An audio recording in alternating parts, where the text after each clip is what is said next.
Bonjour à toutes et à tous, ravi de vous retrouver en direct ici à Marrakech sur notre plateau télé pour le salon Apid qui se déroule pendant 2 jours. Vous nous suivez d'ores et déjà depuis hier autour des thématiques du paiement, de l'identité, de l'identification et de la cybersécurité. L'accélération numérique sur le continent est extrêmement importante et nous avons nos différents invités qui nous permettent de mieux décrypter cette actualité sur le continent africain. Alors, je vous propose cet après-midi d'échanger sur la lutte contre la fraude au paiement. Cette fraude qui peut menacer, bien sûr, les finances des entreprises, mais aussi la vie privée des citoyens et des clients. La lutte contre ce fléau, qui se matérialise notamment par l'hameçonnage ou encore le skimming, qui s'élève aujourd'hui à un coût de plus de 1 milliard de dollars chaque année, sans compter l'usurpation d'identité. Un fléau qui nécessite donc à la fois des outils, des moyens,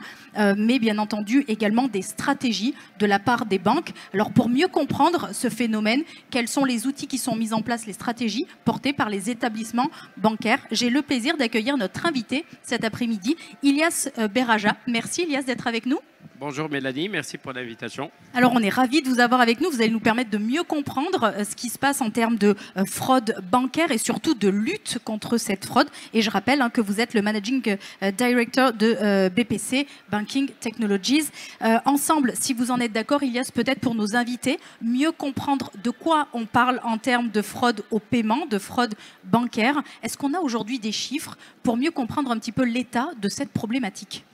Alors, pour parler justement, peut-être planter un peu le décor, il est un peu difficile quand même d'avoir des chiffres précis. Cependant, nous avons quelques statistiques. On estime aujourd'hui qu'il y a dans le monde plus de 34 milliards de dollars de pertes annuelles par rapport aux fraudes de paiement. Et quand on parle de fraude de paiement, ce n'est pas juste, je dirais, des fraudes qui touchent les individus, mais qui touchent les entreprises également. Ce chiffre, on voit malheureusement qu'il est en train d'augmenter d'année en année de 20 à 30%, ce qui est très très inquiétant. Ça touche le secteur bancaire qui est un secteur plutôt sensible d'un point de vue risque réputationnel. Et même les statistiques démontrent aujourd'hui que quand une institution financière est touchée par un cas de fraude, les statistiques le démontrent, 1 sur 2 des clients de la banque font plus confiance comme avant. Aujourd'hui, les cas de fraude, ils sont plus juste gérés par des individus qui sont mal intentionnés, mais qui sont automatisés à travers des logiciels qui lancent des attaques. Vous l'avez cité aujourd'hui à travers 80% par exemple des fraudes aux cartes bancaires sont dues à des phishing. Phishing, c'est-à-dire donc une page qui ressemble à votre banque, qui vous demande de rentrer vos coordonnées bancaires qui sont récupérées. Et justement, qui sont tellement automatisés, lancés par des robots, qu'on estime aujourd'hui qu'il y a 1,5 milliard d'attaques de phishing par jour à la carte bancaire. Donc, c'est un chiffre qui est assez inquiétant. Ça, ce sont des chiffres qui concernent le monde ou qui concernent le continent africain? Pour l'Afrique, on n'a pas de chiffres précis encore, malheureusement. Et même quand ça se passe, les institutions financières, pour des raisons réputationnelles, elles ne dévoilent pas le chiffre. Du coup, on ne peut pas avoir un chiffre précis par rapport à ça. Vous parliez de cette automatisation. Est-ce que c'est ce qui explique l'augmentation des chiffres? Vous parliez de cette augmentation qui est inquiétante. Est-ce que c'est justement cette automatisation qui le permet ou est-ce qu'il y a d'autres facteurs? Alors, le premier facteur, d'abord, c'est la démocratisation des instruments de paiement sur le continent africain. Vous savez, la population n'est pas tellement bancarisée, mais il y a le mobile money qui explose. Et quand il y a un mobile money, donc le nombre de transactions augmente considérablement. Les banques, elles étaient plus ou moins équipées au début pour lutter contre la fraude, mais comme vous savez, la banque est équipée pour lutter contre la fraude d'instruments de paiement qui est carte.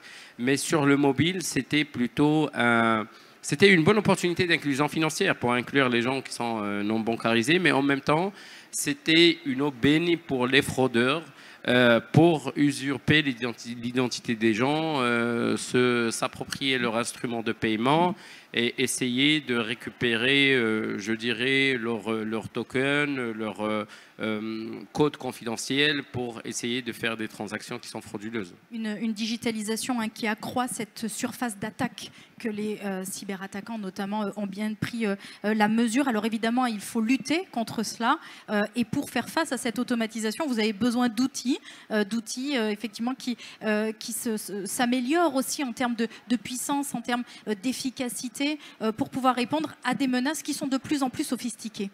Tout à fait. Donc, il y a le volet technologique qu'on va détailler, mais il y a d'autres volets qui sont tout autant importants autour de ce pivot technologique. D'abord, il y a la sensibilisation, que ce soit la sensibilisation interne à la banque, c'est-à-dire les employés de la banque, mais la sensibilisation aussi des clients. On voit beaucoup d'attaques de phishing qui viennent à travers de l'ingénierie sociale. Il y a des clients qui reçoivent des appels téléphoniques prétendant que c'est leur banque en demandant de donner des informations confidentielles. Et du coup, il faut sensibiliser aussi les clients à ne pas communiquer ce genre d'informations, comment utiliser leurs instruments de paiement, comment les protéger, ainsi de suite. Ensuite, sur ce volet de sensibilisation, il y a le volet technologique qui vient. Donc, le volet technologique, aujourd'hui, on a des technologies qui sont très avancées, des solutions qu'on appelle enterprise qui permettent de consommer tous les flux de transactions, les scorer pour identifier si les transactions elles sont frauduleuses. Donc, pour peut-être plus simplifier, aujourd'hui, la banque elle est en omnicanal. Vous avez l'agence, vous avez le GAB, le TPE, les instruments de paiement, vous avez le wallet, la carte, ainsi de suite. Donc, il faut avoir une vue 360 degrés sur tous les canaux. Si une fraude se passe sur un canal, il y a une alerte qui devrait être généralisée sur tous les canaux. Il faut avoir des règles, ce qu'on appelle des règles de fraude ou des contrôles de fraude par canal, parce que la fraude, comment elle se passe, ou la méthodologie de fraude, comment elle se passe sur le canal mobile, elle est très différente de la façon dont elle se passe sur un canal physique, comme le GAB, comme le TPE, ainsi de suite. Donc, il faut avoir une solution ou une technologie de fraude qui permet d'avoir cette flexibilité de configuration, une omnicanalité. Un dernier point, donc en plus de la sensibilisation, la technologie, il y a aussi la partie expertise au sein de la banque. Parce que les fraudeurs se développent, les cas de fraude se développent, les méthodologies sont différentes.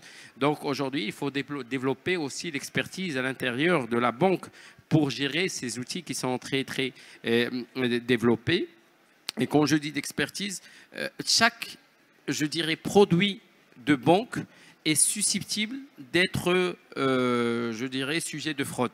Donc, il faut scorer le risque par rapport à chaque produit de la banque et en fonction de ça, avoir ce qu'on appelle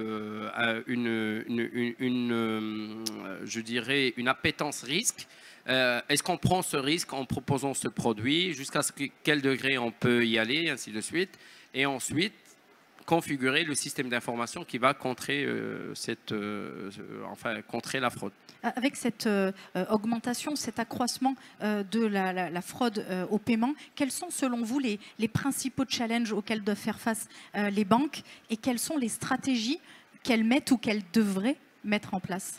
Alors, d'abord, le premier challenge, c'est un challenge technologique, hein, il faut le dire, parce que les canaux de délivrance s'accélèrent très rapidement, les utilisateurs augmentent d'une manière exponentielle, et en même temps, donc, les systèmes internes de la banque, il reste des systèmes qui sont traditionnels, il faut le dire, hein, parce que les systèmes dans la banque, il y a des superpositions de plusieurs systèmes pendant plusieurs années qui deviennent très lourds, moins agiles à transformer, très difficiles à intégrer avec des solutions de fraude, ainsi de suite. Donc, il faut avoir une architecture donc, qui est technologique, qui est assez flexible pour plugger dessus une couche qui va contrer la fraude sur les différents canaux. quand on parle de la fraude, on parle beaucoup de fraude externe à la banque, mais il faut savoir, les statistiques ils ont beaucoup démontré qu'à chaque fois qu'il y a une fraude externe, il y a une complicité interne des employés de la banque. Donc il faut avoir des solutions qui sont à 360 degrés, qui peuvent détecter aussi ce qu'on appelle, on parle de KYC, Know Your Customer, ou KYB, Know Your Business, et maintenant on parle de KYE, Know Your Employee. Qu'est-ce qu'ils font? C'est quel genre de transaction? Il y a certains types de fraude interne où il y a par exemple des micro-transactions journalières, des comptes dormants, les transactions bancaires entre différents employés de la banque, mal intentionnés. Bien sûr, on n'est pas en train de généraliser, mais il faut avoir cette solution de fraude qui permet de monitorer tous ces aspects. Et donc c'est une approche globale qui est absolument nécessaire, transversale pour adresser l'ensemble des dimensions et des acteurs. Il y a également le cadre réglementaire, évidemment, qui est important, mais aussi, puisque cela sera plutôt au niveau national, les standards internationaux qui permettent une homogénéisation. Exactement. Donc, dans le cadre réglementaire, déjà le régulateur local qui est la banque centrale de chaque pays ou la banque centrale régionale, elle impose généralement d'avoir des systèmes d'information pour lutter contre la fraude.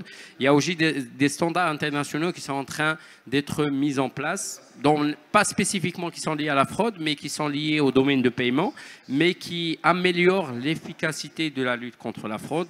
On en a parlé pendant plusieurs panels ici, le ISO 20022. Donc, c'est un standard international sur lequel il y a une convergence de tous les moyens de paiement. Donc, on est en train de migrer des systèmes, je dirais, traditionnels vers ces systèmes.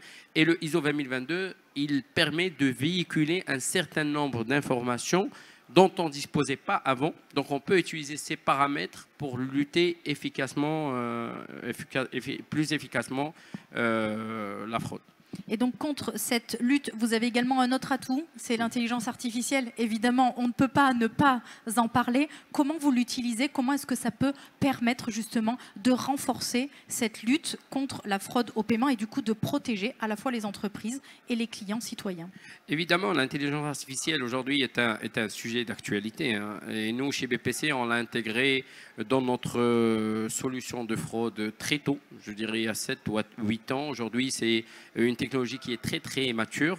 L'intelligence artificielle, elle permet de détecter des choses ou consommer des flux de données que l'humain n'est pas capable de consommer, il faut le dire. Elle peut ingérer une quantité de données de plusieurs millions d'informations en quelques secondes, ce qui permet justement de trouver ce qu'on appelle des patterns dans des transactions frauduleuses pour contrer ces fraudes dans le futur. C'est ce qu'on appelle la fraude comportementale. Il y a des commerçants qui changent tout à coup de comportement. Donc l'intelligence artificielle, elle peut détecter ce genre de choses. Les clients aussi, leur comportement. Maintenant, on est passé à une étape même supérieure parce que généralement, les systèmes de gestion de fraude, il y a des règles qu'on paramètre sur la plateforme. Si je reçois une transaction avec tel paramètre, donc je peux suspecter que c'est une fraude et du coup faire une réaction pour rejeter la transaction, la bloquer, ainsi de suite. Mais l'humain qui paramètre ces règles, il peut passer à côté de certaines règles ou même les fraudeurs, ils peuvent passer à l'étape suivante, donc les règles ne sont pas encore disponibles. L'intelligence artificielle, elle permet de reprendre ces données et même générer des règles ou proposer des règles pour contrer ce genre de cas de fraude dans le futur carrément.